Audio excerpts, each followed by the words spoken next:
Hey guys, Comic Uno, and today I'm doing a review for Hit Girl issue 3. So let's see what's going on with this issue. But before I start talking about this issue, just want to remind you guys I'm having a contest for pre-1,000 subscribers. And so you guys give me some ideas for 1,000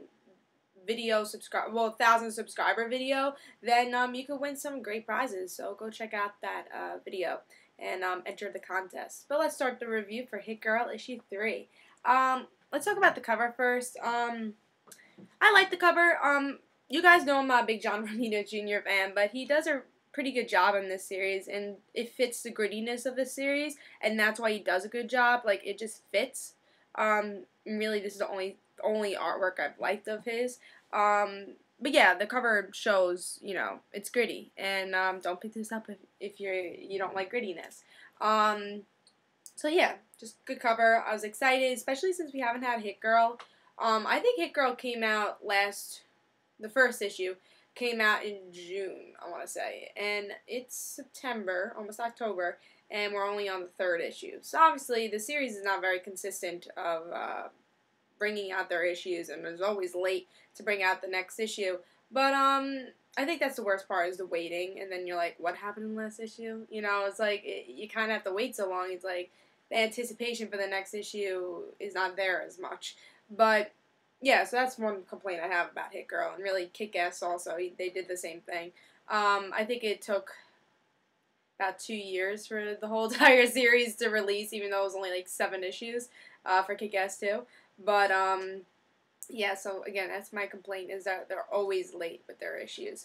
But in this issue, we get to see Red Mist go to another country because he gets himself in trouble again, and we get to see, oh, I'll be like Bruce Wayne and train. So that's what he's gonna be doing out there. I don't think we get to see Kick-Ass. I think we saw Kick-Ass for a little while. He broke his hand, so he's like, oh, I gotta heal up. Sorry, Mindy, you're on your own. And also Mindy's trying to fit in with the cool girls. With cool girls, like, oh, you're trying too hard, and Mindy deals with this in a different way, because Mindy's like, am I trying too hard now? Well, now I'm gonna have a sleepover, right? Queen Bee, and you're invited, and you better come, or else this will happen to you again, and I better be in your group. So she pretty much tortures this Queen Bee. That way she is accepted and a normal girl.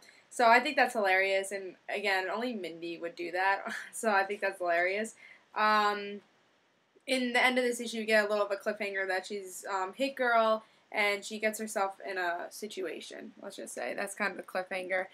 Because Kick-Ass wasn't there, she didn't have any backup, so that's the situation we get to see in this issue.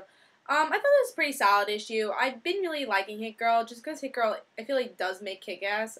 In my opinion, at least, in how I read Kick-Ass, I feel like she makes it. I don't think Kick-Ass would be the same without her. And, yeah, I feel like she makes the series, and I'm glad they kind of gave her own solo series to kind of make the Kick-Ass and Kick-Ass 2 kind of weave together and, make that Kick-Ass 2 movie. That's pretty much the reason they did it.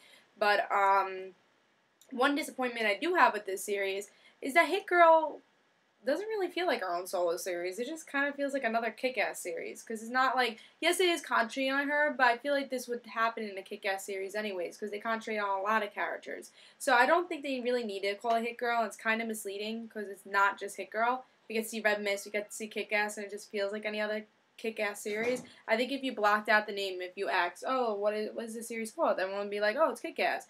It doesn't feel like a Hit Girl series. It doesn't feel like her own solo series. And I don't really love that they're telling, Kick-Ass, what happened between Kick-Ass and Kick-Ass 2, just because I felt like it wasn't really needed. When I read Kick-Ass 2, I didn't feel like there was any missing pieces that, like, oh, I need more story. I would actually like to see Hit Girl, what happened in the events after Kick-Ass 2, instead of what happened in the events between Kick-Ass and Kick-Ass 2. So that's a little bit of a disappointment in the series in general, not just this issue, but the series in general. But still, I thought this was a good issue. Red Mist really wasn't needed. He's like, oh, he went away, okay, whatever. Like, we know what happens to him in the end, so I'm not totally caring about his character.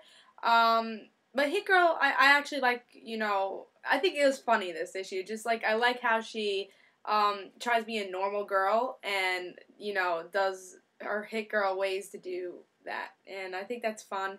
and I liked it. I really actually did like this issue, and I think I like Hit Girl the most in this issue, of course. And even though she was mostly part of this issue, the Red Mist stuff was a little boring. And the cliffhanger was just okay. Like, we know Hit Girl's gonna get away from that. So I say pick it up. The art is pretty good. Again, John Romita Jr., he's not my favorite artist, but it still works for this issue. And it is very gritty, so if you're not into like gritty stuff, you know, don't pick up Kick-Ass. It does get gruesome sometimes. This issue is not as gruesome as it could be. There's other issues of Kick-Ass too, and Kick-Ass are a lot more grittier. But if you don't like kind of like the gruesome stuff, I would stay away from the series and maybe wait for the movie because they're not as gruesome in that in the movie. But I'm actually pretty excited to see how they kind of develop the movie from this comic, and I know they're using Hit Girl and Kick-Ass too, so it should be fun to see how the movie comes out also, and see the differences. Yeah, so I say pick this issue up. It was pretty good. I mean, there's some faults with this series, but it's still a good read, and we do get to see a lot of Hit Girl, and it's always, since the series is called Hit Girl, it's always, we have to see Hit Girl in the series, and they're not gonna not have her in issues. That's always a good thing. We always will see Hit Girl. But definitely pick this issue up, and I give it 4 stars. And guys, don't forget to follow me on Twitter for Comic Goon and the Random Situations. Hope you guys enjoyed, and I say pick up this issue. Bye, guys.